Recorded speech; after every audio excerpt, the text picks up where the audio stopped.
E aí, meninos, a gente voltou.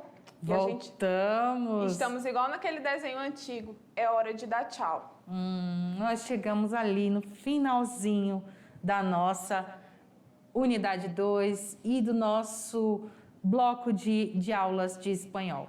Mas vamos nos despedir ainda daqui a pouquinho. Ainda não quero dar tchau. Ela ainda não quer, gente. Ela é apegada. Sou. Então vamos esperar daqui a pouquinho. Depois da nossa atividade, a gente se despede de vocês. Então vamos lá. Na aula de hoje... Nossa, gente, a aula de hoje foi show, não foi? Foi muito divertida. A nossa aula de hoje foi muito bacana, porque a gente falou sobre muitas curiosidades. Nós falamos sobre o multiculturalismo.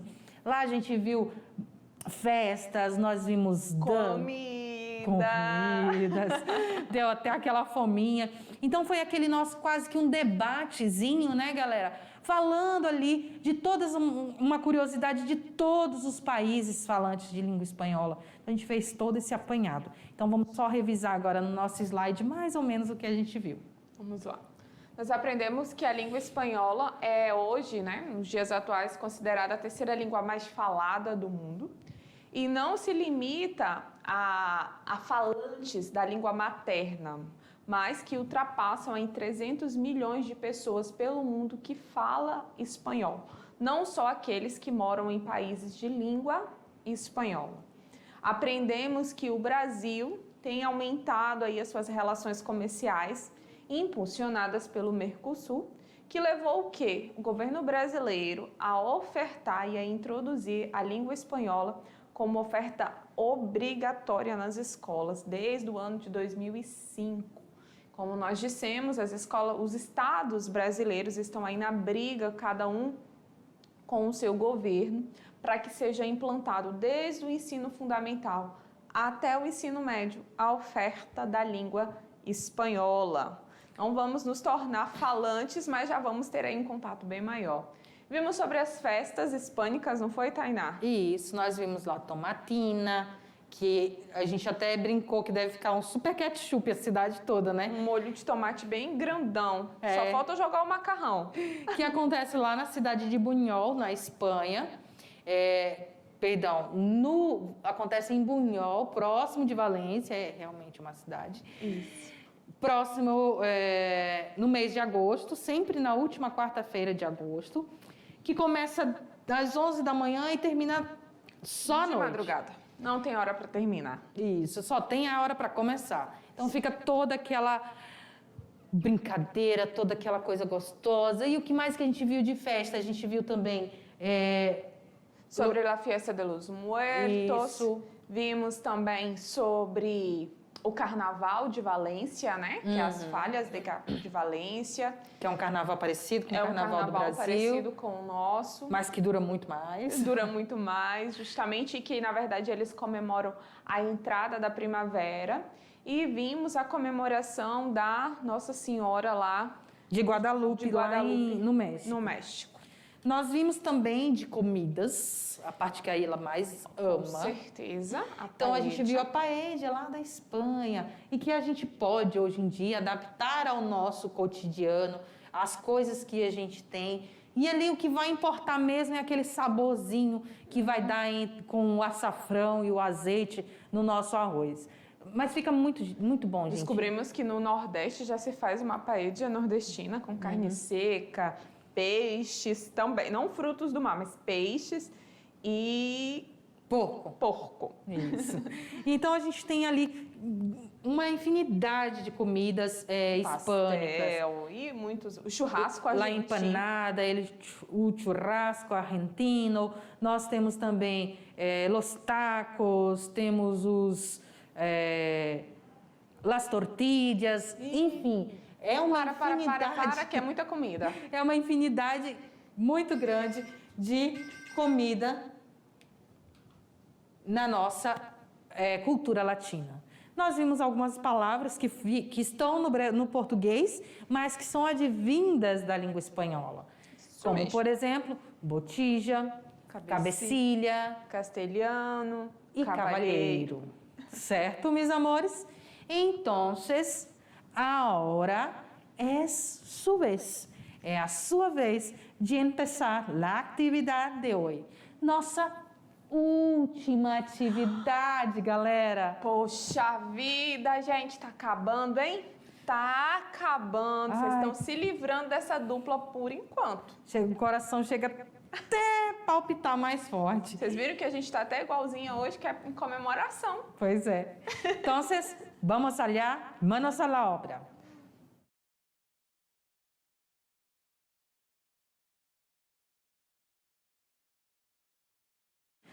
Olá, meus amores! Facinho, tudo pronto, era só ter voltado no slide, ter assistido a aula novamente.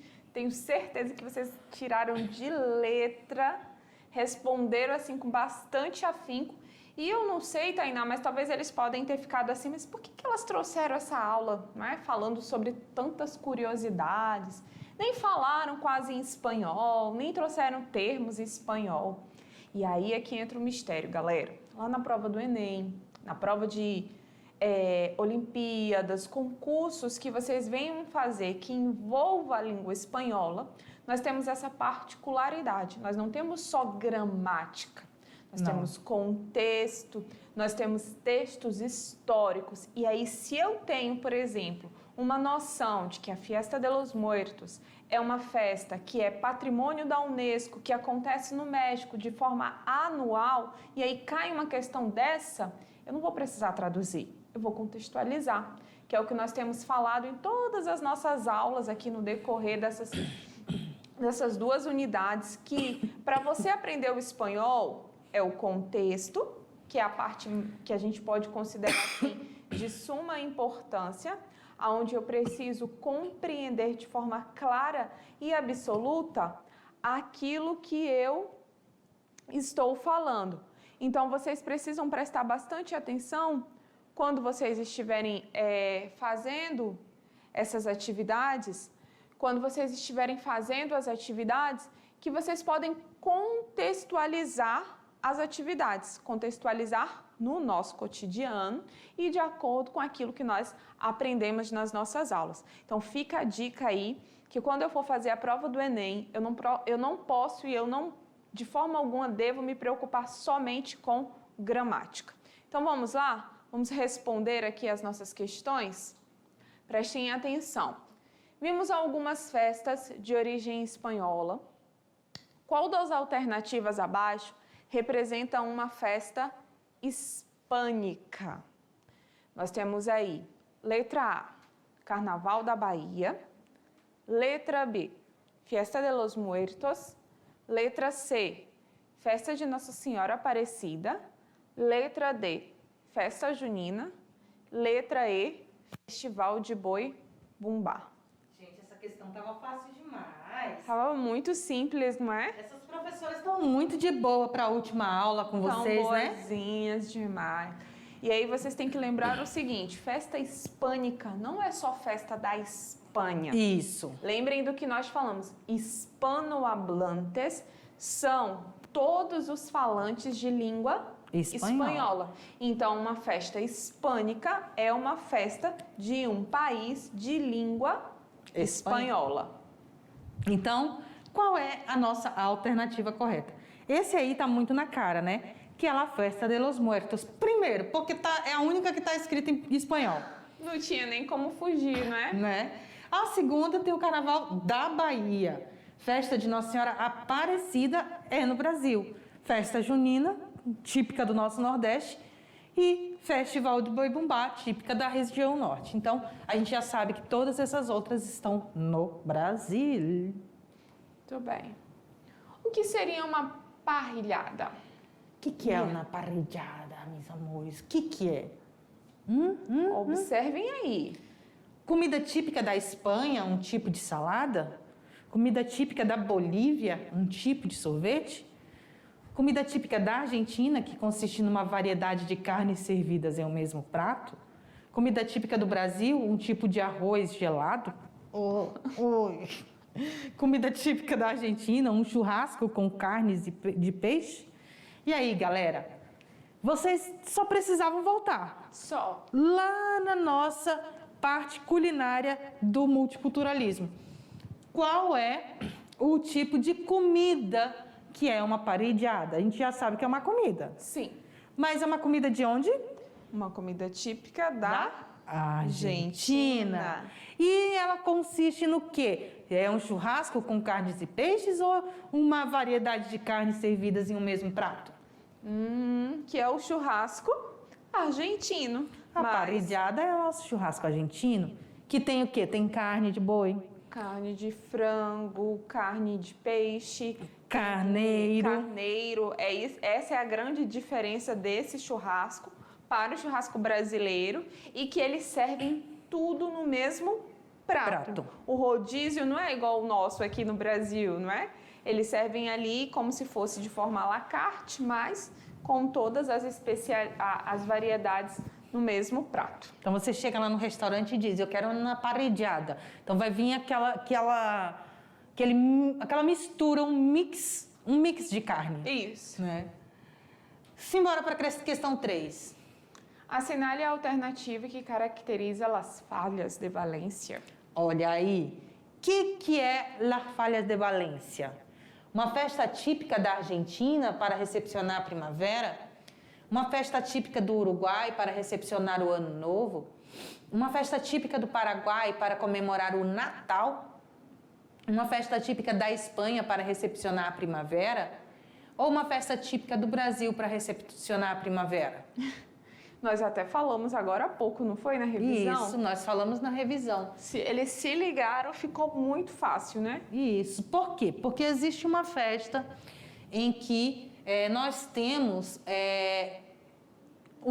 que é muito parecida com o nosso Carnaval do Brasil. Sim. E essa festa é Las Fallas de Valência. E Valência fica onde?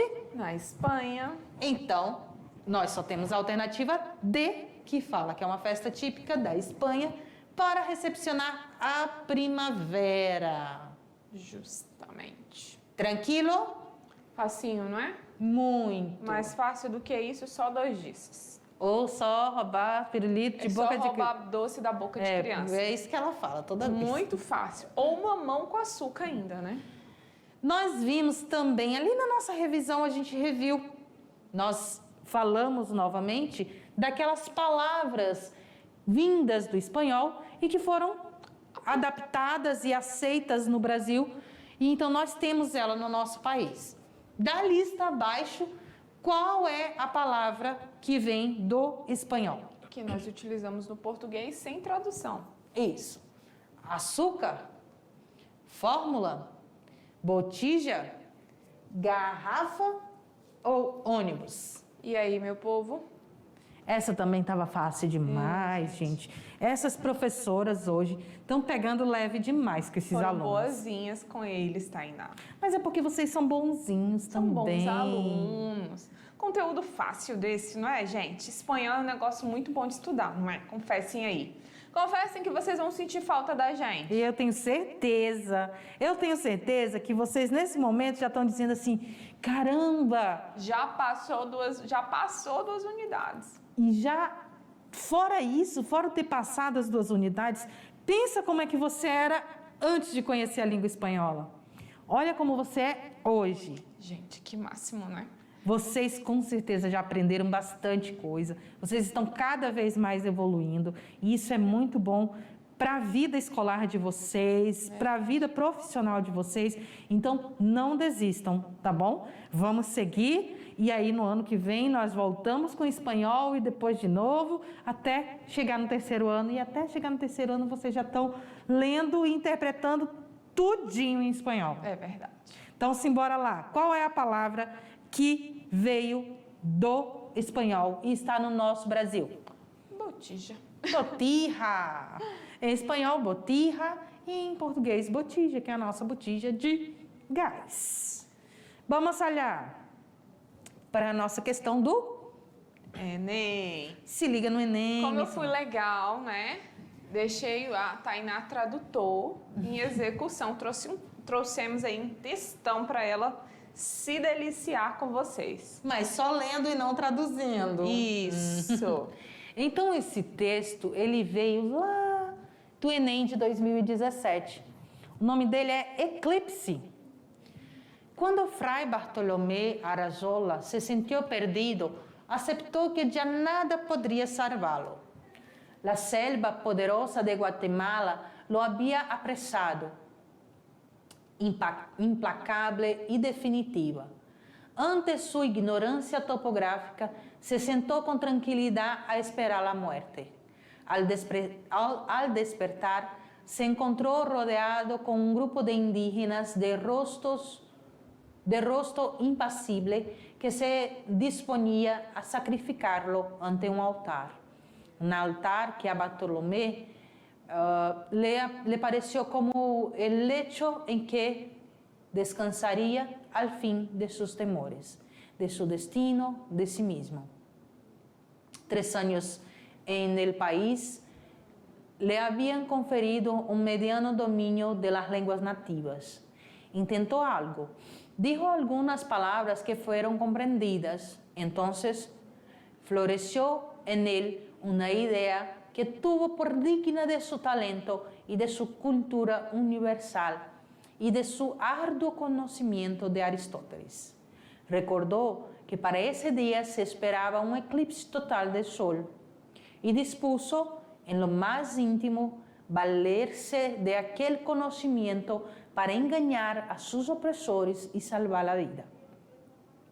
Si me matás, les dijo, puedo hacer que el sol se oscurezca en su altura.